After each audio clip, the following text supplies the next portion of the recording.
Fala galera, tudo bem? Meu nome é Matheus Akira Tomoto, hoje eu estou aqui com o pessoal da Fundação Estudar.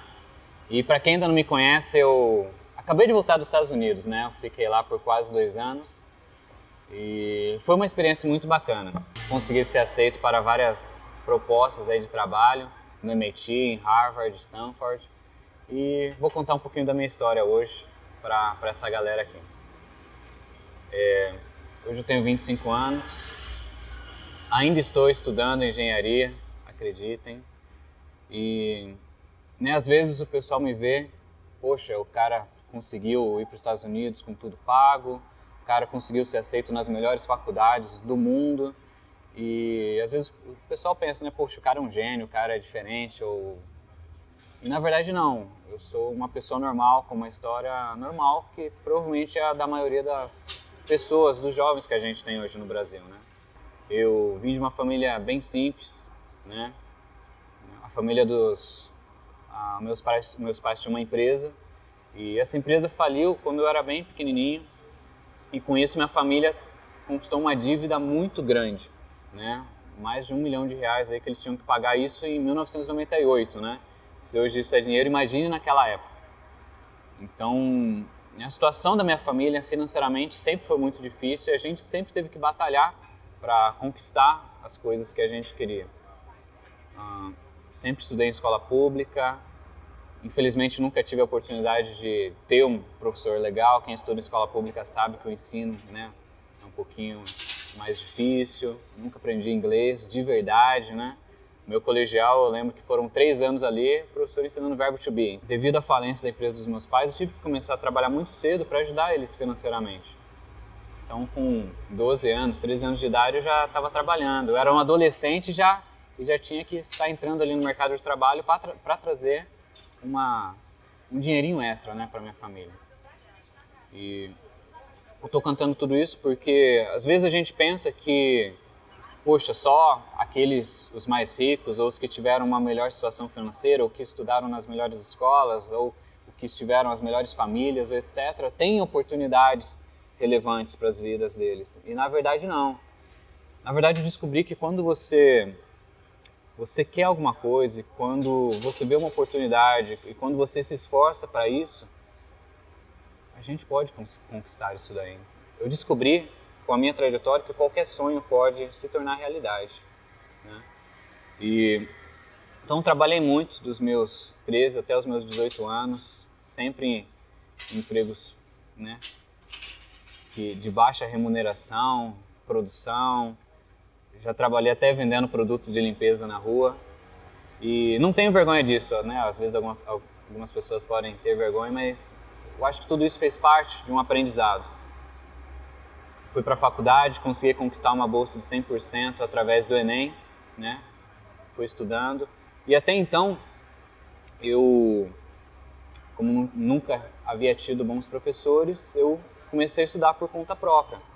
Então chegou ali nos meus 16 anos, eu pensei, poxa, né, a vida que eu estou levando trabalhando hoje, né, não me dá uma remuneração legal para realizar os planos, os sonhos que eu tenho para minha vida. E foi aí que eu decidi, não, eu vou estudar por conta própria então. Já que a escola não me dá subsídios, eu vou me dedicar o máximo possível para passar no vestibular, para passar no Enem, para conquistar uma bolsa de faculdade, para que eu possa ter algum futuro mais para frente, né? E estudei pra caramba aí por 2 anos e consegui passar em algumas faculdades aqui no estado de São Paulo. Fui para a faculdade gratuitamente, então. E na faculdade surgiu a oportunidade de ir para o exterior através do Ciências Sem Fronteiras. E aí eu me deparei com um grande desafio. Eu não sabia nada de inglês, né? E nessa época eu já estava legal, estava numa faculdade de engenharia, estava estagiando numa multinacional, a primeira multinacional que eu consegui trabalhar na minha vida, estava ganhando um salário legal e eu precisei fazer uma decisão, né? Ou eu me dedicava para estudar e aprender inglês em 3 meses, que era o prazo que eu tinha para passar no TOEFL, né, que é a prova de proficiência para você ser aceito no programa, ou eu continuava com a minha vida e tentava minha carreira aqui no Brasil. Mas eu acho que como qualquer sonhador, né, como qualquer pessoa ali que acredita, né, eu precisei, né? Eu ia me arrepender profundamente se eu não tivesse tomado essa decisão. estudei por 3 meses, de manhã, de tarde e de noite, e consegui passar no TOEFL. E com isso eu consegui ir para os Estados Unidos, né? Lá eu fui para uma universidade chamada Purdue University, né? Eu não podia escolher a universidade que eu ia. E até então não sabia que universidade era, nunca tinha ouvido falar. Mas na minha primeira semana eu fui pesquisar como que era essa universidade e eu descobri que ela era a 6ª melhor faculdade de engenharia dos Estados Unidos. E aí as coisas começam a fazer mais sentido, né? Porque, poxa, que oportunidade que eu tive, né? Topei um desafio, algo que eu não sabia se ia dar certo e, poxa, acabei chegando numa das 6 melhores faculdades de engenharia da América. Como os meus 3 meses de estudo de inglês foram voltados para o TOEFL, na prática eu não sabia falar muito inglês. Então, quando eu cheguei lá, a primeira coisa que eu fiz foi aprender inglês de verdade. Então, em 6 meses eu fiquei fluente em inglês lá, né? Conversando com americanos e tal. E essa é uma dica legal para quem vai para o exterior, tipo, não converse com brasileiros, pelo amor de Deus. Tentem se envolver com a cultura, tentem entender, tentem conversar com pessoas, né, da região. E nisso, finalizando esse período, eu vi que o pessoal estava um pouco envolvido em festas, iam começar a faculdade, estavam querendo curtir um pouquinho a vida nos Estados Unidos. Falei, não, poxa, que oportunidade que eu tive, vou fazer algo diferente. Eu vou tentar um estágio aqui, uma experiência profissional. E nisso, eu fui pesquisar como que era para conseguir estágio nos Estados Unidos e eu percebi que lá, além do seu currículo, que é comum aqui no Brasil, lá você também precisa escrever uma cover letter, né? Uma personal letter, que é uma carta escrevendo quem você é, porque nas entrevistas americanas, ao contrário aqui do Brasil, que o mais importante é as suas conquistas acadêmicas e experiências profissionais, lá eles prezam muito pela pessoa que você é. Então, se você sabe jogar xadrez, se você sabe tocar algum instrumento musical, como que você se relaciona com a sua família, se você pratica algum esporte, tudo isso é muito relevante lá. E quando eu fui escrever então essa personal letter, eu não sabia muito bem o que fazer porque a minha vida foi muito simples, né? E aí eu pensei, poxa, nessa carta eu vou escrever sobre a minha vida, vou contar a minha história para as pessoas que vão ler, né? Para os recrutadores. E foi aí que eu escrevi, que eu comecei a trabalhar muito cedo para ajudar minha família. Eu escrevi sobre alguns projetos que eu tinha feito na faculdade. Eu falei que eu tinha aprendido a falar inglês em 3 meses. Eu pensei, não, essa parte aí o pessoal vai gostar, né? O pessoal, rapaz dedicado. E eu fui escrevendo sobre a minha vida, todas as dificuldades que eu tinha passado e como eu tinha superado elas de uma forma que eu consegui chegar nos Estados Unidos de uma forma totalmente com tudo pago, né? Com hospedagem, faculdade paga e etc. Então eu terminei isso numa quinta-feira à noite, mandei e-mail, selecionei as 10 melhores faculdades dos Estados Unidos, mandei e-mail para todas elas e a surpresa foi que na sexta-feira de manhã a minha caixa de entrada de e-mail já estava lotada de respostas, porque eles tinham gostado muito da minha história de vida, né? Então um dos e-mails foi de um professor de Harvard que, traduzindo para o português, ele falou mais ou menos que: poxa, Matheus, eu me emocionei muito com a sua história. Eu tenho certeza que sua família no Brasil está realmente proud, né? Orgulhosa de você. E eu me arrependeria profundamente se eu não te oferecesse uma vaga de estágio aqui comigo. E foram e-mails assim que eu fui recebendo. Eu falo com muita alegria desse momento porque foi um momento que fechou todo o quebra-cabeça da minha vida, né? Todas as dificuldades que eu tinha passado, desde estudar em escola pública, desde trabalhar cedo para ajudar minha família, desde estudar por conta própria para conseguir uma bolsa universitária, estudar por conta própria para aprender inglês. E tudo isso refletiu nesse momento, tudo isso fez com que, né, coincidiu com... Qual é a palavra em português? Tudo isso fez com que eu fosse aceito, então, para todas essas universidades. E foi um momento muito emocionante, né? Porque, poxa, eu fui aceito para trabalhar em mais ou menos 8 laboratórios do MIT, 2 em Harvard, 2 em Stanford, em várias universidades da Califórnia, né? Poxa, né? Foi muito bacana. E depois disso chegou o momento da grande decisão, para qual faculdade eu iria. E, obviamente, né, como eu sou mais voltado para as engenharias, eu escolhi o MIT, né, o Instituto de Tecnologia de Massachusetts.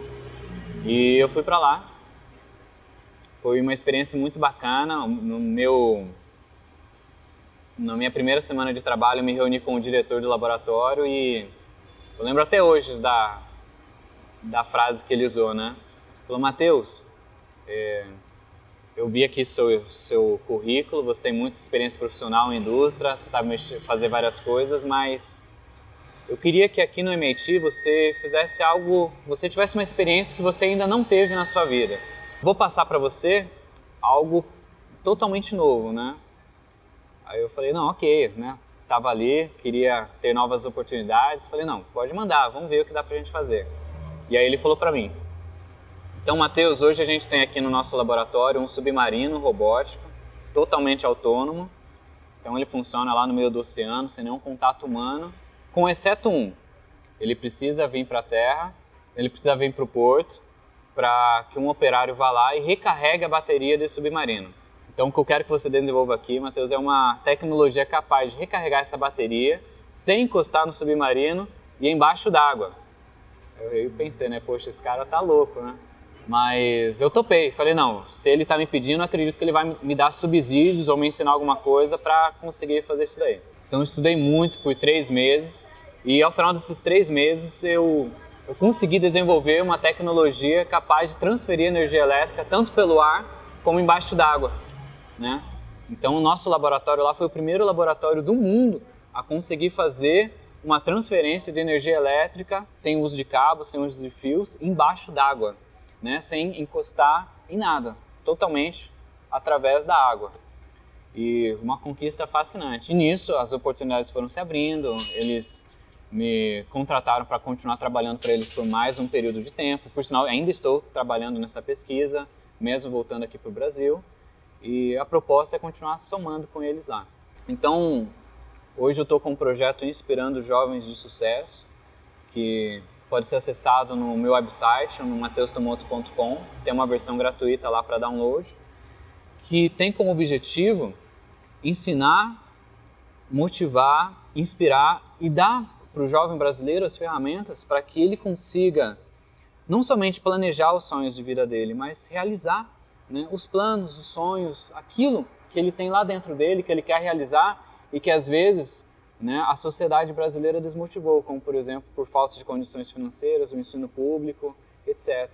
E eu provo com esse projeto que não importa a situação que o jovem brasileiro se encontra hoje, seja ela boa ou ruim, é possível sim realizar sonhos, é possível sim tornar os sonhos realidade se você se dedicar, se você fizer as coisas de uma maneira correta. Então, essa é a mensagem que eu queria deixar para vocês e eu agradeço muito a Fundação Estudar aí pela oportunidade e contem comigo, pessoal. Sigam minha página lá no Facebook, o Inspirando Jovens de Sucesso, e entrem lá no meu website para fazer um download gratuito do livro. Valeu!